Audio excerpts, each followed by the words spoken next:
I told him everything. I told him that I'd known I was different since my earliest memories, long before it had a name that specified shame. I told him about falling in love with Scott. I told him about the Seconal. I waited for shock to register, but it never came. I told him I was afraid, and he listened. He listened with a kind of active intensity that most people have only when talking. And when I had exhausted myself, he gently spoke. There is nothing wrong with you. I stared at him, fixed, trying to digest the words. I had wanted someone, anyone, my father, my mother, a friend, Scott, a doctor, a preacher, a politician, Walter Cronkite, a character in a book or on television or in a movie, anyone to say, there is nothing wrong with you. It couldn't be that simple. The years of anguish justified proof. I began to argue the opposing side, citing scientific verification and expert opinions. I even resorted to the tactics of the Bible thumpers, quoting Leviticus and Corinthians for corroboration. They were the only scriptures I knew by heart. Okay, so you know this, I said. What about everybody else? What about everyone in this town and everyone else? They're wrong, he said bluntly.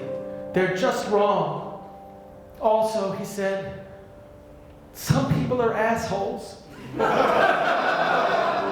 I genuinely laughed for the first time in weeks.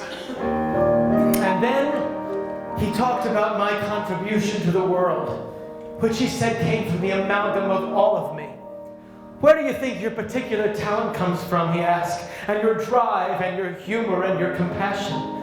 You can't pick and choose and snatch away pieces of who you are and expect to be the same person. It's all one thing, Sam. Either you accept and like yourself as a complete picture, or you don't. If I were you, I wouldn't trade the person you are or any of what got you here. What a loss that would be. He asked me to promise that if I ever again decided to kill myself, I would call him first. I promised. I would be very, very sad and very, very angry if you didn't call me. A stillness fell. And then suddenly I declared, I want to be happy. Then be happy, he said. It's not easy. People who have the most to give are very often the people who have the most to overcome. You are not an accident, Sam. You have a purpose. And part of that purpose is to be happy.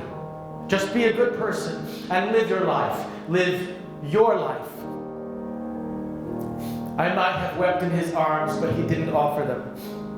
Instead, he looked resolutely into my eyes, and in doing so was the first adult to acknowledge my true self. And then the bell rang, and it was time for school.